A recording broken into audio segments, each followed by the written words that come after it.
Assalamualaikum warahmatullahi wabarakatuh. Alhamdulillahirabbil alamin, assalatu wassalamu alal asrofil anbiya'i wal mursalin Sayyidina Muhammadin wa ala alihi wa sahbihi ajmain. Amma ba'du. Sebelumnya izin memperkenalkan diri, nama saya M. Iqbal Kurniawan, NPM 2021020109. Kelas F, jurusan Hukum Tata Negara, mata kuliah Filsafat Hukum Islam, dosen pengampu Bapak Hervin Yoki Pradikta MHI.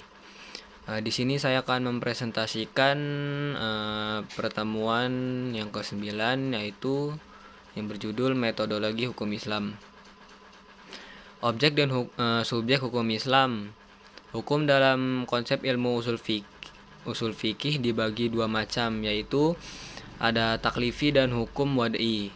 Secara terminologi, hukum adalah kitab Allah yang berhubungan dengan perbuatan mukallaf dalam bentuk al-iqtida, al-takhir, dan al-wad'i.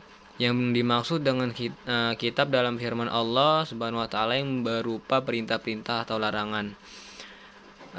Juhaya S. Praja menyebut kitab sebagai al-muqtabi, yakni produk dari kitab yang berupa perbuatan hukum. Juhaya S. Praja juga mengatakan bahwa yang dimaksud dengan al-iqtiqa ialah tuntunan untuk melakukan suatu perbuatan atau untuk tidak melakukan suatu perbuatan. Jika tidak dilaksanakan akan mendapat dosa dan siksaan disebut dengan wajib. Sedangkan tuntunan yang harus ditinggalkan jika dilakukan akan berdosa dan mendapat siksa disebut dengan haram.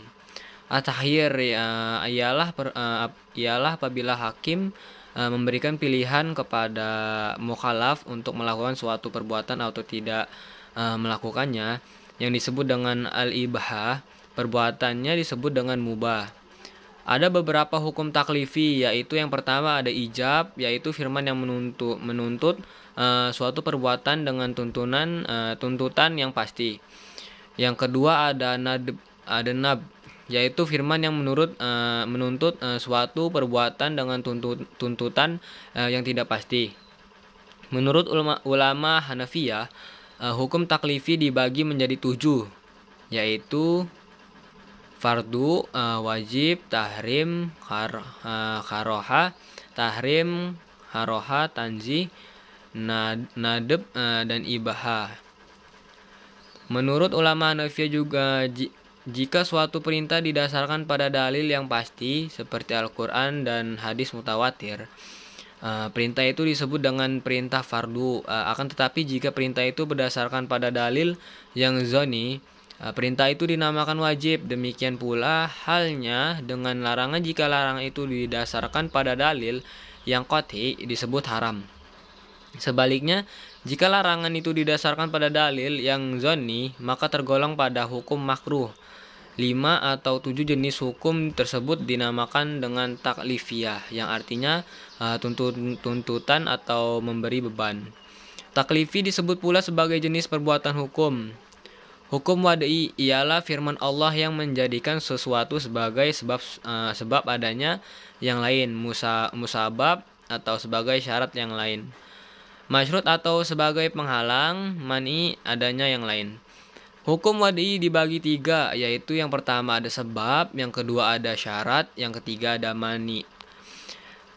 Tafsir salah satu metode pengalian hukum Islam. Al-Quran dan Sunnah diyakini sebagai sumber hukum Islam. Kemudian nas-nas yang terkandung di dalamnya ditujukan untuk mukallaf. Maka untuk mempermudah pelaksanaan hukum yang dimaksud upaya ulama di bidang usul fiqh dan dalam menggali makna dan maksud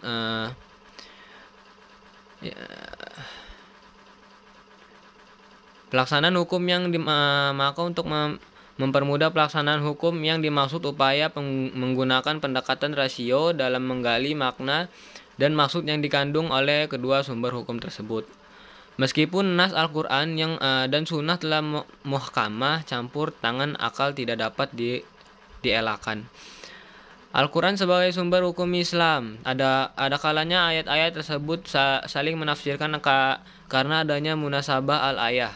Tetapi tidak jarang ayat-ayat tersebut membutuhkan hadis untuk menjelaskan atau melalui pendekatan ijtihad yang sepenuhnya menggunakan rasio. Ijtihad sebagai metode pengalihan hukum Islam. Ijtihad berasal dari kata jahda, artinya al-mayaqah, sulit, berat, susah, dan atau sukar. Menurut Rahmat Syafi'i, secara etimologis kata ijtihad artinya kesulitan dan kesusahan. Juga diartikan dengan kesanggupan dan kemampuan. Kata juhdah yang selanjutnya menjadi ijtihad diartikan sebagai pekerjaan yang dilakukan dengan sungguh-sungguh dan mengarahkan semua tenaga. Ijtihad ialah usaha maksimal untuk mendapatkan sesuatu. Jika tidak sungguh-sungguh tidak dapat disebut ijtihad, melainkan takfir, berpikir biasa dan sederhana. Sekian presentasi dari saya. Apabila ada kata-kata yang salah, saya mohon maaf. Pada Allah saya mohon ampun. Wabillahi taufiq wal hidayah. Wassalamualaikum warahmatullahi wabarakatuh.